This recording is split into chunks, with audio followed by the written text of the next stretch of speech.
Ассалаумағалейкум. Уалейкум ассалам. Қалай болып жатыр? Бір ауыз сөз айтып жіберсеңіз. Ассалаумағалейкум ардақты ағайын. Бүгін Жанболат Мыңбайдың үстінен жалған айыппен қозғалған іс бойынша сот отырысының 4-ші отырысы өтіп отыр. Бірінші, екінші, үшіншісінде шумен өткен.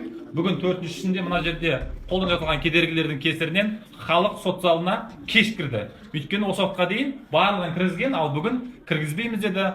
Жеке төлқұжаты болу керек деді. Одан кейін халықтың шуынан кейін төлқұжат болмаса да оны Каспийден көрсетсеңіздер де болады деді.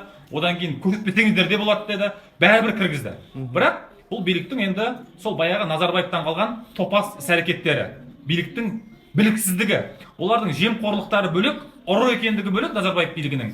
Оны бәріміз білеміз, жемқор, ұры, қаншер, қаныпезер, Жаңаөзенде оқ атылды, кеше Қаңтарда оқ атылды. Одан бөлек бұл билік біліксіз.